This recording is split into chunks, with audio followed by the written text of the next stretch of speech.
Hello আমার প্রিয় বন্ধুরা, তোমরা সকলে কেমন আছো? আশা করছি প্রত্যেকেই খুব খুব ভালো আছো। তোমাদের সকলকে গুড আফটারনুন।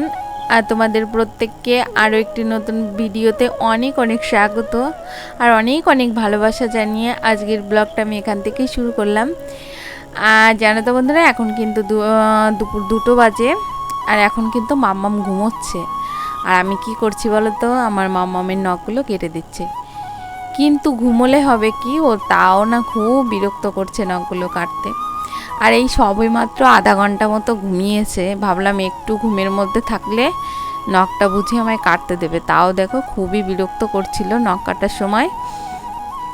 আর জানো তো, এর মধ্যে আমি স্নান করে নিয়েছি আর যেই টুকটাক কাজগুলো ছিল, আর যেহেতু ওদের মানে আমার দুপুরবেলা রান্নাবান্না থাকে না, আর যেহেতু আমার হাজব্যান্ডের বাড়িতে নেই আর ছেলেও স্কুলে চলে গেছে, আর এখন আমি আমার মামামকে নিয়েই সময় কাটাচ্ছি। তারপর দেখো মামামকে একটু ঘুম পড়িয়ে চলে আসলাম এই যে এই গাছগুলোকে একটু পরিচর্যা করতে।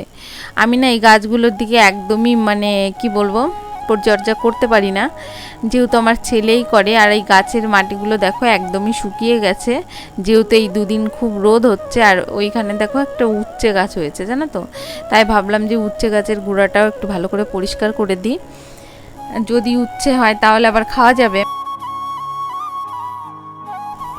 তারপর দেখো তোমাদের সঙ্গে কথা বলতে বলতে কিন্তু আমি অনেকটা কাজ করে ফেলেছি। এই গাছের গোড়াগুলো সব পরিষ্কার করে দিয়েছি, মানে যতটা পেরেছি হাত দিয়ে সব তুলে ফেললাম। আর ছেলের ড্রাগন গাছটা কিন্তু অনেকটা বড় হয়েছে, তাই না? তারপরে বন্ধুরা কি বলবো, এখন কিন্তু ওই 4টে বেজে গেছে জানো তো। আমি না আবার ওই কাজটা করার পরে তারপরে মামামকে নিয়ে একটু মামামের কাছে শুয়েছিলাম। আমি কখন যে ঘুমিয়ে পড়েছি আমি একদমই বুঝতে পারিনি জানো তো। আর এখন আমার ছেলে বাড়িতে চলে এসেছে, তারপরে দেখো এই যে আমি উঠে পড়েছি। তারপরে দেখলাম মুখের মধ্যে একদমই ভালো লাগছে না, তাই বিরাজটাও করে নিচ্ছি। 3:45 মতো বাজে, ওই 3:30টার একটু বেশি। তারপর দেখো ওই যে গাছগুলো রেখে দিয়েছিলাম, দুপুর টাইমে তো আর গাছে জল দেওয়া যায় না। তারপর দেখো এই যে এখন এই বিকালবেলা গাছে জল দিয়ে নিলাম। আর ছেলে না স্কুল থেকে এসে ড্রেসটা খুলে নিচেই ফেলে রেখেছে, তাই ড্রেসটাও সুন্দর করে ওই যে একটু হাওয়ায় রেখে দিলাম, আজকে আর ধোবো না। তারপর দেখো এই যে আমার চুলটা বেনুনি করে নিচ্ছি। দেখলাম নিজে আগে একটু ফ্রেশ হয়ে নিই। আর ফ্রেশ বলতে যেহেতু মুখটা ধুয়ে এসেছি, তারপরে একবারে বেনুনি করে নিলাম, রাতের কাজটা আগিয়ে রাখলাম। তারপরে দেখো এই যে মামামকে একটু খাবার খাওয়ালাম। আর মামাম না খাবার খেতে খেতে এই যে বাইরে চলে এসেছে। এখনও দাদা ভাই যেই ঘরের দিকে নিচ্ছে ও কিছুতেই ঘরে যাবে না। তারপরে দেখো মামামকে অনেক কষ্ট করে খাওয়ানো দাওয়ানো হলো, তারপরে আবার ছেলেকেও খাইয়ে দিলাম। আর আমার ছেলে না সকালের টাইমে একদমই খেতে চায় না খাবার, ওই জন্য ও যখন স্কুল থেকে বাড়ি ফেরে ওকে আমি কিছুটা খাবার খাইয়ে দিই। তারপর দেখো এই যে কথা বলতে বলতে আমি এই যে এঁটোটা তুলছি আর আমার মামাম কিন্তু বাইরে বেরিয়ে গেছে। তারপর আবার দেখলাম মুরগিটা এসে আবার কিছুটা ভাত খেলো। তারপর দেখো এই জায়গাটাও মুছে নিলাম। আর তারপরে দেখো এই যে বাইরে অনেকগুলো জামা কাপড় ধুয়েছিলাম, সেইগুলো সব ঘরে নিয়ে আসলাম। নিয়ে আসার পরে সেই জামা কাপড়গুলো ভাঁজ করে নিচ্ছি। আর এর মধ্যে কিন্তু আমার মামামকেও ড্রেসটা চেঞ্জ করে দিয়েছি, যেহেতু ও খাবার খেয়েছে আর এটুকাটা লেগে আছে, ওই জন্য একেবারে ড্রেসটা চেঞ্জ করে দিয়ে বিকালে ঘোরার জন্য রেডি করে দিয়েছি। তারপর দেখো এই যে বিছানাটাকেও তুলে নিলাম আর বিছানাটাকে সুন্দর করে গুছিয়ে নিলাম। আর ছেলে না মানে স্কুল থেকে এসে বই খাতা এইখানেই ফেলে রেখেছে, তার কি করার। তারপর ঘরটাকেও সুন্দর করে ঝাড়। আর জানো তো প্রচণ্ড গরম দিয়েছে, গরমের মধ্যে কাজ করতে খুবই কষ্ট হচ্ছে, কিন্তু কি করার বলো তো, সংসারের কাজগুলো তো করতেই হবে, ঠিক না বলো। আর আমার মাথার উপরে তার কেউ নেই, সে যদিও বা বলি ভালো লাগছে না সে করে দেবে, সেরকম তো আর কেউ নেই, আমার একারই করতে হবে। তাই দেখো ঝটপট করে ঘরটাকেও ঝাড় দিয়ে নিলাম, রান্নাঘরেও টুকটাক কাজ ছিল সেইগুলোও করে ফেলেছি। আর এই যে যেই কৌটার মুটকিটা দেখছো, এই কৌটাটা আমার মামাম সারা দিন নিয়ে খেলাধুলা করে। এই কৌটাটায় আগে আমি মানে মেডিসিন রাখতাম, এখন আর সেটা করা হয় না। তারপরে দেখো এই যে উঠানটাকেও ঝাড় দিয়ে নিচ্ছি। আর এই পাশটা আমার ঝাড় দেওয়া হয়ে গেছে, এখন চলে যাব রাস্তার ধার। এই যে রাস্তার ধারটা ঝাড় দিয়ে নিলাম। আর মামাম কিন্তু ঘুরঘুর করে ঘুরেই যাচ্ছে। তারপরে দেখো তোমাদের সঙ্গে কথা বলতে বলতে কিন্তু আমার পুরো উঠানটাও ঝাড় দেওয়া হয়ে গেছে।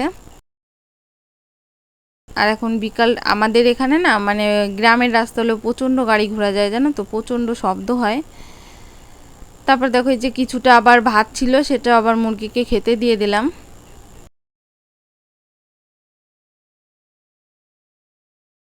আবারও চলে আসলাম তোমাদের সামনে। জানো তো বন্ধুরা, এখন কিন্তু 7:30 বাজে।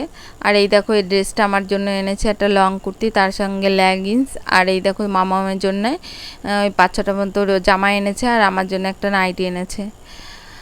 আর জামাগুলো না খুব সুন্দর, মামামের জন্য যে জামাগুলো এনেছে খুবই সুন্দর। আর তোমাদের সঙ্গে গল্প করতে করতে কিন্তু তোমাদের দাদাভাইও বাড়িতে চলে এসেছে। আর এই দেখো বাড়িতে চলে এসেছে, আর এই যে আমাদের জন্য চপ এনেছে গরম গরম, আর তার সঙ্গে কিছুটা চিকেন এনেছে। আর আমি না আবার গরম চপ দেখলে একদমই মানে লোভ সামলাতে পারি না, একটা দেখো খেয়েই নিয়েছি। আর আমার জন্যই বিশেষ করে গরম গরম চপটা এনেছে আমাদের খোকার বাবা।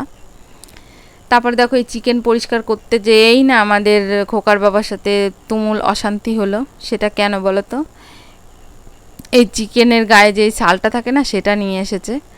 আর দেখবে ছালটা ছাড়াতে কিন্তু অনেকটা সময় লাগে, আর আমি আবার একটু খুঁতখুঁতে টাইপের মানুষ, আমার আবার তার মানে আরও বেশি সময় লাগে এটা পরিষ্কার করতে। পরিষ্কার করা ছালই, তবুও আমার করতে অনেকটা সময় লাগে। আর তার জন্যই আমি মানে খুবই রেগে গেছি।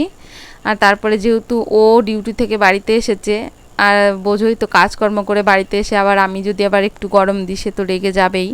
আর খুবই রেগে গেছে। আমি একটু মন মানে খারাপ করে বসেও ছিলাম যে আমি করব না, কিন্তু কি করার। তারপরে আবার তার চেয়ে বড় কথা আরও রাগ হয়েছে, জানো তো, উনি সাজের পিঠে খাবে বায়না ধরেছে।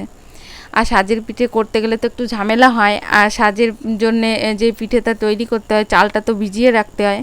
কিন্তু যদি আমাকে আগে বলতো তাহলে আমি আগেই ভিজিয়ে রাখতাম, কিন্তু কি করার, উনি বলছে এখনই খাবে। তারপর দেখো কি করব, ভিজিয়েছি চালগুলো। আর চালগুলোতে না একটু গরম জল দিয়েছি, তার জন্য যাও তাড়াতাড়ি ভিজে গেছে। আর সংসারের কাজগুলো তো ফেলে রাখলে চলবে না রাগ করে। তারপর দেখো আমার জন্য যেহেতু একজনের খাওয়া বন্ধ হয়ে যাবে, সেটা তো করা উচিত না। তারপরে দেখো অনেক কষ্ট করে পিঠেগুলো, এই যে পিঠেগুলো তৈরি হয়ে গেছে, ওদেরকে মানে আমার হাজব্যান্ডকে খেতে দিয়ে দিলাম। আর বন্ধুরা, ভিডিওটা বেশি বড় করলাম না, যেহেতু এখন রাত অনেকটা হয়ে গেছে, প্রায় 11টার বেশি বেজে গেছে। তাই প্রত্যেকে টাটা, তোমরা আমার সাথে থেকো, ভালো থেকো। আর যদি আমার ভিডিওটা ভালো লাগে অবশ্যই এই ভিডিওটা একটা লাইক করো, আর অবশ্যই চ্যানেলটিকে সাবস্ক্রাইব করে আমার ছোট্ট পরিবারের পাশে থেকো। আর যারা অলরেডি এই কাজটা করেছো তাদের প্রত্যেককে অসংখ্য ধন্যবাদ। Tata, bye bye.